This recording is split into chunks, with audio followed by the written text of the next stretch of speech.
Hi, welcome to Rock and Metal Invasion. My name is Steve.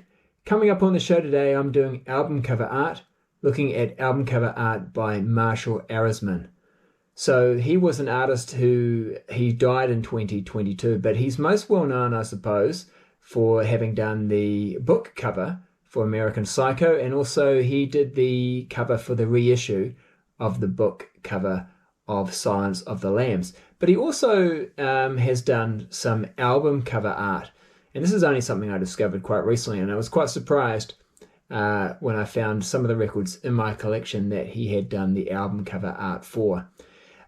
His artwork is, I guess, paintings, and I'm no art expert or anything like that, but he has been compared to Francis Bacon a little bit, and he himself has said he was inspired a little bit by Francis Bacon, but his artwork is quite dark, as you can imagine. It's been used for books like American Psycho and Silence of the Lambs, so you'd imagine it possibly does fit quite well as far as being used for heavy metal or hard rock album covers. Having a look at what he didn't actually do a lot, and some of the album cover artwork that he's done with for jazz artists. But I do have 3 records in my collection where he has done the album cover art, and there's also one more that I want to talk about that I don't have. In fact, this is the first one that he did, and I don't have this one, but this is April Wine and their album Animal Grace. This came out in 1984. So he did the album cover art for this. And this is what's quite interesting. In 1985, he did the album cover art for this album here, Fierce Heart. So I feel a little bit embarrassed because I actually went on Off the Charts on the Off the Charts channel, and with the Kansas Connection, and we did a show called Albums with Shit Artwork but the Music is Great, and I showed this one, and I had no idea that the person who had done the cover art is like a fairly well-known artist, and that doesn't necessarily change my opinion that perhaps this wasn't the best cover art, but if I see it as a piece of art, it's completely different, right? I see it as a different type of thing. And I think that's what I started to appreciate when I realized this was the artist who had done the artwork. Perhaps it doesn't work so good in this context, but you can definitely see his style that he has. I don't mind it as a piece of art. So that was interesting, finding that out. And then I also noticed in my collection, I had this compilation, and it's called Metal Mania. And Marshall Arisman is the artist for this one. And this is probably one of my favorite ones that he did that is on a hard rock or heavy metal album. So it's a compilation of albums. It's called Metal Mania. It's got a whole variety of different artists on it.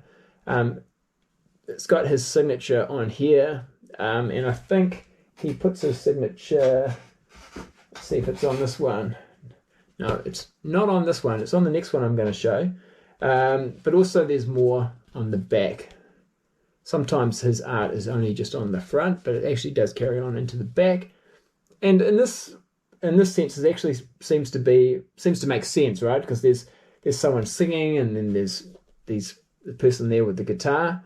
The sort of masks that he's put on people's faces here. This is obviously a bit of a trademark thing for him, and you're going to see on my next one something similar. But at least this kind of makes a little bit more sense. As opposed to, like I say, I don't necessarily mind it as a piece of art, but Fierce Heart, how this relates to an album by a band called Fierce Heart, I still don't quite get. But I'm still not going to say that it's actually, shit artwork. I'm probably going to change my mind on that. It's not shit artwork, but maybe it's not artwork that fits.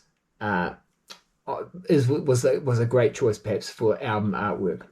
And then the last one I've got, and I've got this one in my collection, is Skoo Siskin. This came out in 1992, and there's a signature there. and a little bit more on the back, but mainly it's just pictures of the band. Now, Hugh Syme actually does the, he hasn't done the painting, but he's credited for art direction and design. So he's quite a well-known sort of artist who gets credit for a lot of album covers. But I don't know exactly what he does here, because it is pretty much Marshall Arisman's work and painting here. And again, you can see the mask. So if you have a look at the American Psycho book cover, it looks a little bit similar. But yeah, so there we go. I just found that quite interesting that I had those albums in my collection, actually done by quite a well-known artist. And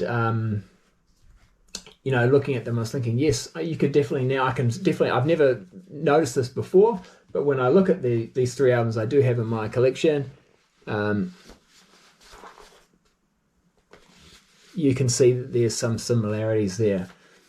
All right, so that's just a little short little thing on Marshall Arisman. Like I say, actually quite a well-known artist. You would have also perhaps seen his work in magazines and newspapers like Playboy and New York Times.